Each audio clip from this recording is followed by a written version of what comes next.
Hello guys, welcome back to 777 Kannada tarot reading. ಇವತ್ತಿನ tarot card ರೀಡಿಂಗ್ಗೆ welcome. ಇವತ್ತಿನ ಒಂದು ರೀಡಿಂಗಲ್ಲಿ ನಾನು ನಿಮ್ಮ ಪರ್ಸನ್ನ ಕರೆಂಟ್ ಫೀಲಿಂಗ್ಸ್ ಏನಿದೆ ನಿಮ್ಮ ಮೇಲೆ ಅಂತ ಹೇಳಿ ಒಂದು ಲವ್ ರೀಡಿಂಗ್ ಮಾಡ್ತಾ ಇದ್ದೀನಿ. ತುಂಬಾ ಇಂಟ್ರೆಸ್ಟಿಂಗ್ ಆಗಿರುವಂಥ ರೀಡಿಂಗ್. ಎಲ್ಲೂ ಮಿಸ್ ಮಾಡಿದೆ, ಎಂಡ್ವರೆಗೂ ನೋಡಿ. ಮತ್ತು ಯಾರಿಗೆಲ್ಲ ಟ್ಯಾರೋ ಕಲ್ತ್ಕೋಬೇಕು, ರೇಖೆ ಕಲ್ತ್ಕೋಬೇಕು ಮತ್ತು ಆಕಾಶಿಕ್ ರೆಕಾರ್ಡ್ಸ್ ಕಲ್ತ್ಕೋಬೇಕು ಅಂತ ಇಷ್ಟ ಇದೆ, ಅವರು ಡಿಸ್ಕ್ರಿಪ್ಷನ್ ಬಾಕ್ಸಲ್ಲಿ ನಾನು ನಂಬರ್ ಕೊಟ್ಟಿದ್ದೀನಿ. ಆ ನಂಬರ್ಗೆ ಕಾಂಟ್ಯಾಕ್ಟ್ ಮಾಡೋ ಮುಖಾಂತರ ನನ್ನನ್ನು ಸಂಪರ್ಕ ಮಾಡ್ಬೋದು. ಇವನ್ ನೀವು ಪರ್ಸನಲ್ ರೀಡಿಂಗಿಗೂ ಕೂಡ ಅದೇ ನಂಬರ್ಗೆ ಸಂಪರ್ಕ ಮಾಡ್ಬೋದು. ನಾನಿವತ್ತು ಆಲ್ರೆಡಿ ಕಾರ್ಡ್ಸ್ನ ಪ್ರೇ ಮಾಡಿ ನನ್ನ ಇಷ್ಟ ದೇವಗಳಾದ ರಾಘವೇಂದ್ರ ಸ್ವಾಮಿಗಳು, ಆಂಜನೇಯ ಸ್ವಾಮಿಗಳು ಮತ್ತು ಅಮ್ಮನವ್ರನ್ನ ನೆನೆಸ್ಕೊಂಡು ಶಫಲ್ ಮಾಡಿ ಕಾರ್ಡ್ಸ್ನ ಆಲ್ರೆಡಿ ತೆಗ್ದಿಟ್ಟಿದ್ದೀನಿ. ನೋಡೋಣ ನಿಮ್ಮ ವ್ಯಕ್ತಿಯ ಕರೆಂಟ್ ಫೀಲಿಂಗ್ಸ್ ಏನಿದೆ ನಿಮ್ಮ ಮೇಲೆ. ನಿಮ್ಮನ್ನ ನೆನಪಿಸ್ಕೊಂಡ್ರೆ ಅವ್ರಿಗೆ ಯಾವೆಲ್ಲ ಒಂದು ಫೀಲಿಂಗ್ಸ್ ಬರ್ತಾ ಇದೆ. Are they missing you? So ಏನಾದ್ರೂ ಹೇಳ್ಬೇಕು ಅಂತ ಇದೆಯಾ ಮೆಸೇಜ್ ಥ್ರೂ ಅಂತ ಹೇಳಿ ನೋಡೋಣ. ನಾನಂತೂ ತುಂಬಾ ಎಕ್ಸೈಟ್ ಆಗಿದ್ದೀನಿ. ಹೋಪ್ಫುಲಿ ನೀವು ತುಂಬಾ ಎಕ್ಸೈಟ್ ಆಗಿದ್ದೀರಾ ಅಂತ ಹೇಳಿ ಅನ್ಕೊಂಡಿದ್ದೀನಿ.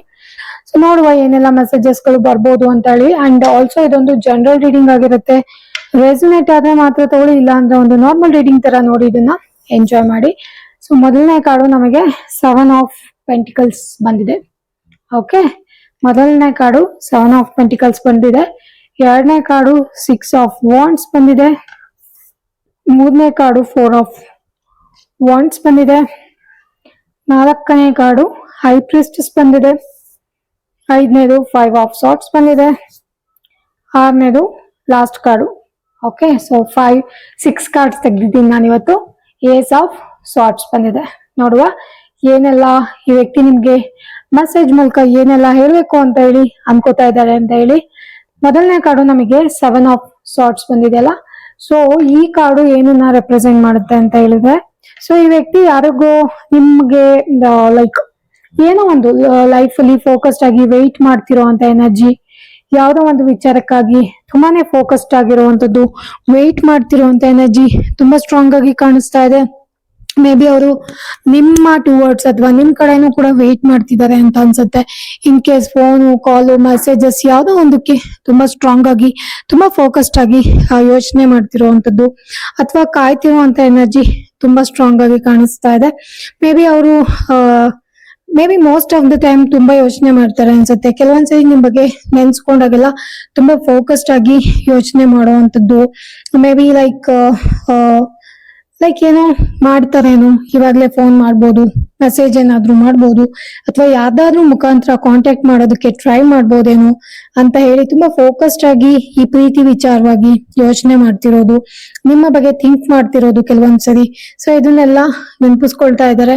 ಅಂಡ್ ಆಲ್ಸೋ ಲೈಕ್ ಎಷ್ಟ್ ಚೆನ್ನಾಗಿತ್ತಲ್ಲ ನಾವು ಕಳ್ದಿರೋ ಅಂತ ಕ್ಷಣಗಳು ಅಂತ ಕೂಡ ನಿಮ್ಮ ಬಗ್ಗೆ ಯೋಚನೆ ಮಾಡ್ತಾ ಇರುವಂತದ್ದು ಕಾಣಿಸ್ತಾ ಇದೆ.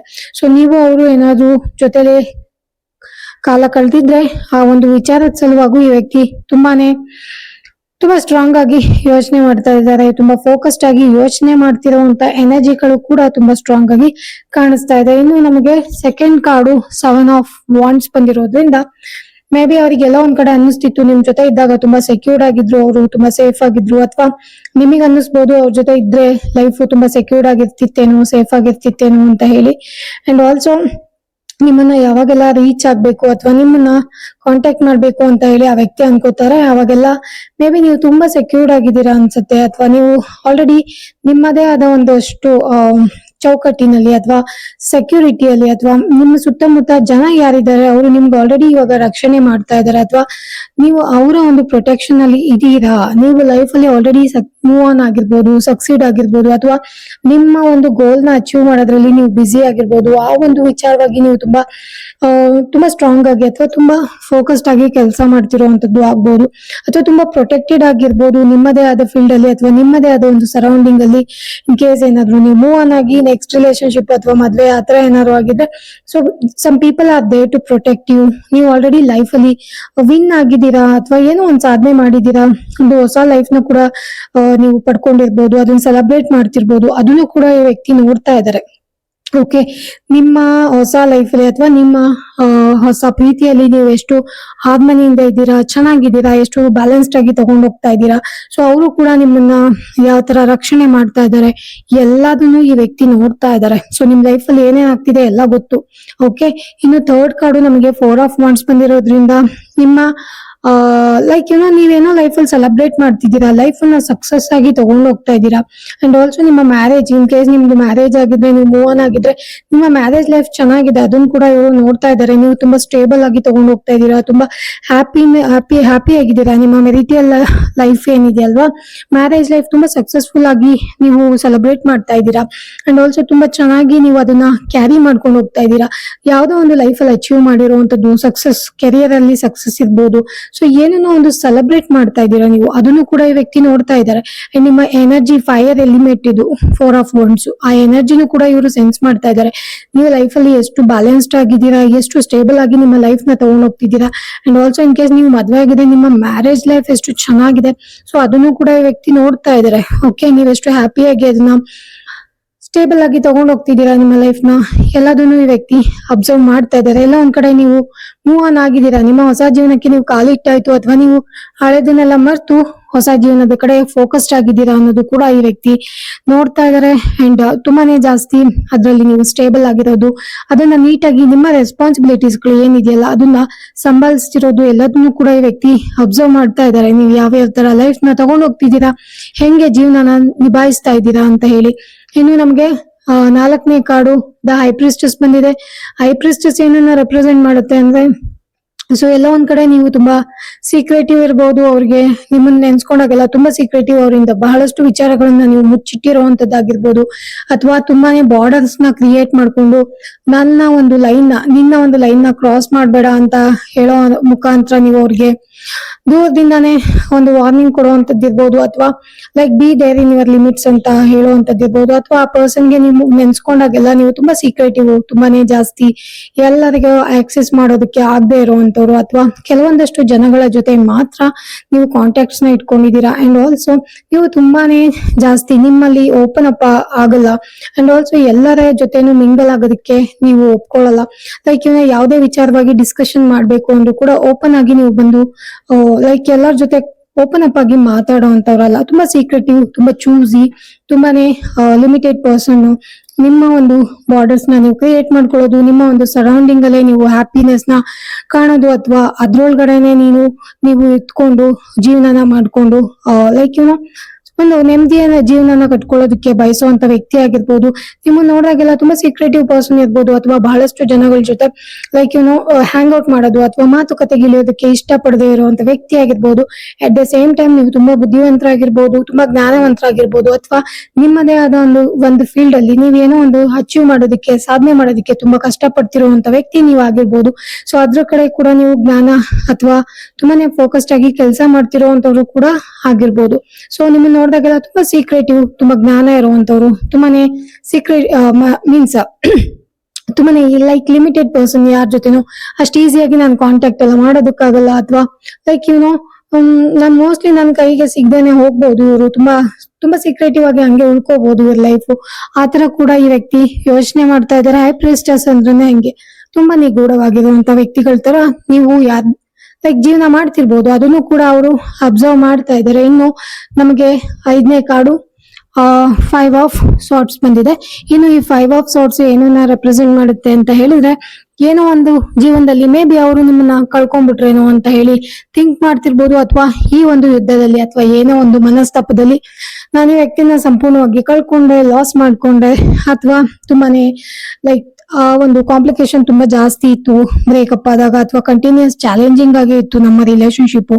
ಲೈಕ್ ಬೇಕು ಅಂದಿದ್ರೆ ನಾವು ಮುಂದುವರ್ಸ್ಕೊಂಡು ಹೋಗ್ಬೋದಾಗಿತ್ತು. ಎಲ್ಲೋ ಒಂದ್ ಕಡೆ ನಾವೇ ಬೇಡ ಅಂತ ಹೇಳಿ ಈ ಒಂದು ಜಗಳ ಇರ್ಬೋದು, ಮನಸ್ತಾಪ, ಇದಕ್ಕೊಂದು ಪೊಲೀಸ್ ಸ್ಟಾಪ್ ಇಡ್ಬೇಕು ಅಂತ ಹೇಳಿ ನಾವೇನೆ ನಿಲ್ಸಿದ್ವಿ ಅಂತ ಹೇಳಿ ಅನ್ನಿಸ್ತಾ ಇದೆ. ಮೇ ಬಿ ಅದು ಇಲ್ಲಿಗೆ ಸ್ಟಾಪ್ ಆಗ್ಬೇಕು ಅಂತ ಇತ್ತೇನೋ. ಸೊ ಹಂಗಾಗಿ ಇದು ಆಲ್ರೆಡಿ ಕರ್ಮದಲ್ಲಿ ಇತ್ತು, ಸೊ ಅದಕ್ಕೆ ಸ್ಟಾಪ್ ಆಗಿದೆ. ಮೇ ಬಿ ನಾನು ಅವ್ರನ್ನ ಕಳ್ಕೊಳ್ಳೇಬೇಕು ಅಂತ ಇತ್ತೇನೋ, ಸೊ ಅದಕ್ಕೆ ನಾನು ಇವ್ರನ್ನ ಲಾಸ್ ಮಾಡ್ಕೊಂಡಿದೀನಿ ಅಂತ ಕೂಡ ಈ ವ್ಯಕ್ತಿ ಥಿಂಕ್ ಮಾಡ್ತಾ ಇದ್ರೆ. ಎಲ್ಲೋ ಒಂದ್ ಕಡೆ ಆ ಕಡೆ ಈ ಕಡೆ ಡ್ಯೂಯಲ್ ಮೈಂಡ್ ಸೆಟ್, ಅಥವಾ ಕೀಪ್ ಆನ್ ಫೈಟಿಂಗ್, ನಿಮ್ಮ ಬಗ್ಗೆ ಯೋಚನೆ ಮಾಡುವಾಗಲೆಲ್ಲ ಕೂಡ ಅವರು ಕೂಡ ತುಂಬಾನೇ ಒಂಥರ ಏನೋ ಒಂಥರ ಚಾಲೆಂಜಿಂಗ್ ಆಗಿರುತ್ತೆ. ಯಾವಾಗ್ಲೂ ನಿಮ್ಮ ಮೆಮೊರೀಸ್ ಇರ್ಬೋದು ಅಥವಾ ನಿಮ್ಮ ಜೊತೆ ಕಳೆದಿರುವಂತ ಟೈಮ್ ಇರ್ಬೋದು, ಯಾವ್ದನ್ನೇ ನೆನ್ಸ್ಕೊಂಡ್ರು ಕೂಡ ತುಂಬಾನೇ ಚಾಲೆಂಜಿಂಗ್ ಆಗಿರುತ್ತೆ. ಅಷ್ಟೊಂದು ಲೈಕ್ ಏನು ಈಸಿಯಾಗಿ ತಗೊಳ್ಳೋ ತರ ಇರಲ್ಲ. ಆ ನೆನಪುಗಳು ಬಹಳ ಕಾಡ್ತಿರ್ಬೋದು. ಎಲ್ಲ ಒಂದ್ ಕಡೆ ಇದೊಂದು ದೊಡ್ಡ ಹ್ಯೂಜ್ ಲಾಸ್ ಏನೋ, ನಾನ್ ತುಂಬಾನೇ ದೊಡ್ಡ ಲಾಸ್ ನ ಮಾಡ್ಕೊಬಿಟ್ಟೆ ಅಂತ ಹೇಳಿ ಕೂಡ ಈ ವ್ಯಕ್ತಿಗೆ ಕಳ್ಕೊಂಡಿದ್ರ ಬಗ್ಗೆ ಇವಾಗ ಕ್ಲಾರಿಟಿಗಳು ಗೊತ್ತಾಗ್ತಾ ಇದೆ.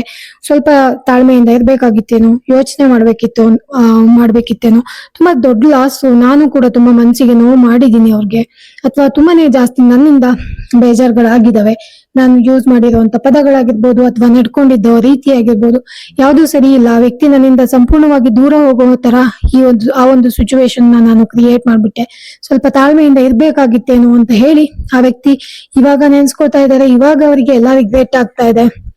ಮೇ ಬಿ ಅವರು ಕಳ್ಕೊಂಡಿರುವಂತ ಕ್ಷಣಗಳನ್ನು ಕೂಡ ನೆನಪಿಸ್ಕೊಳ್ತಾ ಇರ್ಬೋದು. ಅಂಡ್ ಆಲ್ಸೋ ಎಲ್ಲೋ ಒಂದ್ ಕಡೆ it's a huge loss, big loss.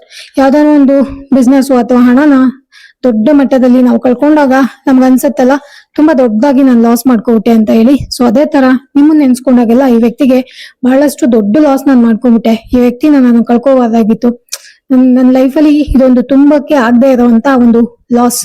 ಆತರ ಕೂಡ ಈ ವ್ಯಕ್ತಿ ಯೋಚನೆ ಮಾಡ್ತಾ ಇದಾರೆ ನಿಮ್ಮ ಬಗ್ಗೆ. ನಿಮ್ಮ ಪರ್ಸನ್ ಯೋಚನೆ ಮಾಡ್ತಾ ಇದಾರೆ ಅವ್ರ ಲೈಫಲ್ಲಿ ತುಂಬಕ್ಕೆ ಆಗದೆ ಇರೋಂತ ಒಂದು ಲಾಸ್ ನೀವ್ ಆಗಿರ್ಬೋದು. ಸೊ ಅದಂತೂ ಕ್ಲಿಯರ್ ಆಗಿ ಕಾಣಿಸ್ತಾ ಇದೆ.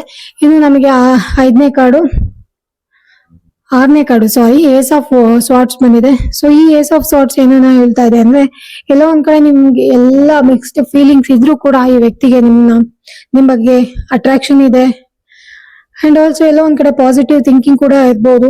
ಇವಾಗ ಕೆಲವೊಂದು ಸತ್ಯಗಳ ಕ್ಲಾರಿಟಿ ಕೂಡ ಗೊತ್ತಾಗ್ತಾ ಇದೆ. ಮೇ ಬಿ ಎಲ್ಲಾದ್ರೂ ಮಾತಾಡ್ಸ್ಬೋದು, ಬರ್ಬೋದು, ವಾಪಸ್ ಆಗ್ಬೋದು, ರಿಟರ್ನ್ ಆಗ್ಬೋದು ಅಂತ ಹೇಳಿ ಎಲ್ಲೋ ಒಂದ್ ಕಡೆ ಒಂದು ಪಾಸಿಟಿವ್ ಕ್ಲಾರಿಟಿಗಳು, ಒಂದಷ್ಟು ಪಾಸಿಟಿವ್ ಥಿಂಕಿಂಗ್ ಗಳು ನಿಮ್ ಮೇಲೆ ಇದೆ. ಅಥವಾ ಅವ್ರ ಲೈಫಲ್ಲಿ ನಾನು ಸಾಧನೆ ಮಾಡ್ಬೇಕು, ಅಥವಾ ನನ್ನ ಲೈಫನ್ನು ನಾನು ಸಂತೋಷವಾಗಿ ತಗೊಂಡ್ ಹೋಗ್ಬೇಕು ಅಂತ ಕೂಡ ಈ ವ್ಯಕ್ತಿ ಯೋಚನೆ ಮಾಡ್ತಿರ್ಬೋದು. ಅಥವಾ ನಿಮ್ ಲೈಫಲ್ಲಿ ನೀವು ಎಷ್ಟು ಸೆಕ್ಯೂರ್ಡ್ ಆಗಿದ್ದೀರಾ, ಸೇಫ್ ಆಗಿದ್ದೀರಾ, ಎಷ್ಟು ಸಕ್ಸಸ್ಫುಲ್ ಆಗಿದ್ದೀರಾ, ಇದೇ ತರ ನಾನೇ ಯಾವಾಗ ಆಗೋದು ಅಂತ ಕೂಡ ಥಿಂಕ್ ಮಾಡ್ತಿರ್ಬೋದು. ಅಂಡ್ ಎಲ್ಲ ಒಂದ್ ಕಡೆ ಸಡನ್ ಆಗಿ ಜಂಪ್ ಆಗಿ ನಾನು ಡಿಸಿಷನ್ ತಗೊಂಡ್ಬಿಟ್ನೇನು, ಸ್ವಲ್ಪ ಸಮಾಧಾನವಾಗಿ ಇರ್ಬೇಕಾಗಿತ್ತು, ರಿಲೇಶನ್ಶಿಪ್ ಅಲ್ಲಿ ಸ್ವಲ್ಪ ಫೋಕಸ್ಡ್ ಆಗಿ, ಸ್ವಲ್ಪ ಸಮಾಧಾನವಾಗಿ ಸ್ಮೂತ್ ಆಗಿ ತಗೊಂಡ್ ಹೋಗ್ಬೇಕಾಗಿತ್ತು ಅಂತ ಹೇಳಿ ಅನ್ಕೊಳ್ತಾ ಇದಾರೆ. ಏಸ್ ಆಫ್ ಸಾರ್ಟ್ಸ್ ಬಂದ್ಬಿಟ್ಟು ಒಂದು ಕ್ಲಾರಿಟಿನ ಅಥವಾ ಒಂದು ಸತ್ಯ, ಚೂಪಾದ ಒಂದು ಸತ್ಯನ ಅಥವಾ ತುಂಬಾ ಶಾರ್ಪ್ ಆಗಿರುವಂತ ಸತ್ಯನ ತೋರ್ಸೋದಕ್ಕೆ ಬಂದಿರುವಂತದ್ದು. ಸತ್ಯ ಯಾವಾಗ್ಲೂ ಒಂಥರ ಶಾರ್ಪ್ ಆಗಿರತ್ತಲ್ಲ, ಚೂಪಾಗಿರತ್ತೆ, ಒಂಥರ ತುಂಬಾ ಕ್ಲಿಯರ್ ಆಗಿರತ್ತೆ. ಅದನ್ನ ಅಕ್ಸೆಪ್ಟ್ ಮಾಡೋದಕ್ಕೆ ತುಂಬಾ ಕಷ್ಟ ಆಗುತ್ತೆ ಕೆಲವೊಬ್ಬರಿಗೆ. ಸೊ ಅದೇ ತರ ಕಾಡಿದು. ಇದು ಜೀವನದ ಕೆಲವೊಂದು ಸತ್ಯಗಳನ್ನ ನಾವು ಅಕ್ಸೆಪ್ಟ್ ಮಾಡ್ಲೇಬೇಕು. ಕೆಲವೊಂದು ಸ್ಪಿರಿಚುಲಿ ಅವ್ರಿಗೆ ಇವಾಗ ಪುಲ್ ಮಾಡ್ತಿರ್ಬೋದು ಸ್ಪಿರಿಚುಯಾಲಿಟಿ ಕಡೆ. ಲೈಕ್ ನೀನು ಸ್ಪಿರಿಚುಯಾಲಿಟಿ ಕಡೆ ಹೋದ್ರೆ ಸ್ವಲ್ಪ ಸಮಾಧಾನ ಸಿಗ್ಬೋದು ಅಂತ ಅನ್ನಿಸ್ತಿರ್ಬೋದು ಆ ವ್ಯಕ್ತಿಗೆ. ಅಂಡ್ ಆಲ್ಸೋ ಸ್ವಲ್ಪ ಏನಾದ್ರೂ ವ್ಯಕ್ತಿ ವಾಪಸ್ ಬರ್ಬೋದಾ ಅಥವಾ ಮಾತಾಡ್ಸ್ಬೋದಾ, ಎಲ್ಲಾದ್ರೂ ಕನೆಕ್ಟ್ ಆಗ್ಬೋದಾ ಅಂತ ಥಿಂಕ್ ಮಾಡ್ತಾರೆ. ಬಟ್ ಆದ್ರೂ ಕೂಡ ಎಲ್ಲ ಮೂವ್ ಆನ್ ಆಗಿರೋದು ಕ್ಲಿಯರ್ ಆಗಿ ಗೊತ್ತಾಗ್ತಾ ಇದೆ. ಸ್ವಲ್ಪ ಕ್ಲಾರಿಟಿಗಳು ಸ್ವಲ್ಪ ಎಲ್ಲ ಗೊತ್ತಾಗ್ತಾ ಇದೆ. ಅಂಡ್ ಎಲ್ಲೋ ಒಂದ್ ಕಡೆ ಅವ್ರ ಇಂಟ್ಯೂಷನ್ಸ್ ಹೇಳ್ತಿರ್ಬೋದು, ಎಲ್ಲೋ ಸ್ವಲ್ಪ ಪಾಸಿಟಿವಿಟಿ ಇದೆ ಆ ವ್ಯಕ್ತಿಗೂ ನಿಮ್ ಮೇಲೆ. ಸ್ವಲ್ಪ ಮನ್ಸಿರ್ಬೋದು ಅಂತ ಕೂಡ ಅನ್ನಿಸ್ತಿರ್ಬೋದು. ಬಟ್ ಈ ಜೀವನದ ನಿಜವಾದ ಕ್ಲಾರಿಟಿಗಳನ್ನ at the end of the day ಅವರು ಆಕ್ಸೆಪ್ಟ್ ಮಾಡ್ಲೇಬೇಕಾಗತ್ತೆ. ಓಕೆ, ಸೊ ಗೈಸ್, ಇದು ಇವತ್ತಿನ ಒಂದು ರೀಡಿಂಗ್ ಆಗಿತ್ತು. ಹೋಪ್ಫುಲಿ ಈ ರೀಡಿಂಗ್ ನಿಮ್ಗೆ ಇಷ್ಟ ಆಯ್ತು ಅಂತ ಅನ್ಕೊಂಡು ಇವತ್ತಿನ ಒಂದು ರೀಡಿಂಗ್ ನಾನು ಇಲ್ಲಿ ಮುಗಿಸ್ತಾ ಇದ್ದೀನಿ. ಅಂಡ್ ಆಲ್ಸೋ ಇದೊಂದು ಜನರಲ್ ರೀಡಿಂಗ್ ಆಗಿರುತ್ತೆ. ಯಾರಿಗೆಲ್ಲ ರೆಸ್ಯೂನೇಟ್ ಆಗುತ್ತೆ ಅವ್ರು ಮಾತ್ರ ತಗೊಳ್ಳಿ. ಇನ್ ಕೇಸ್ ರೆಸ್ಯೂನೇಟ್ ಆಗಿಲ್ಲ ಅಂದ್ರೆ ನಾರ್ಮಲ್ ರೀಡಿಂಗ್ ತರ ನೋಡಿ ಎಂಜಾಯ್ ಮಾಡಿ. ಓಕೆ, ಮತ್ತೆ ಯಾರಿಗೆಲ್ಲ ಪರ್ಸನಲ್ ರೀಡಿಂಗ್ ಬೇಕು, ಟ್ಯಾರೋ ಕಲ್ತ್ಕೊಬೇಕಂತ ಇಷ್ಟ ಇದೆ, ಅಂಡ್ ರೇಖಿ ಕಲ್ತ್ಕೊಬೇಕಂತ ಇಷ್ಟ ಇದೆ, ಆಕಾಶಿಕ್ ರೆಕಾರ್ಡ್ಸ್ ಕಲ್ತ್ಕೊಬೇಕಂತ ಇಷ್ಟ ಇದೆ, ಅವರು ಡಿಸ್ಕ್ರಿಪ್ಷನ್ ಬಾಕ್ಸ್ ಅಲ್ಲಿ ನನ್ನ ನಂಬರ್ ಕೊಟ್ಟಿರ್ತೀನಿ. ಈಗ ಆಲ್ರೆಡಿ ಸುಮಾರು ಜನ ಸ್ಟೂಡೆಂಟ್ಸ್ ಗಳು ಜಾಯಿನ್ ಆಗಿ ಗ್ರೂಪ್ ಅಲ್ಲಿ ಕಲ್ತ್ಕೋತಾ ಇದಾರೆ ಕ್ಲಾಸ್ನ. ನೀವು ಕೂಡ ಅದರಲ್ಲಿ ಒಬ್ರು ಆಗ್ಬೋದು. ಓಕೆನಾ? ವಿಡಿಯೋನ ಸಂಪೂರ್ಣವಾಗಿ ನೋಡಿದಕ್ಕಾಗಿ ಧನ್ಯವಾದಗಳು. Thank you so much. ಮತ್ತೆ ಮುಂದಿನ ವಿಡಿಯೋದಲ್ಲಿ ಸಿಗೋಣ. Until that keep watching 777 Kannada tarot reading. Thank you.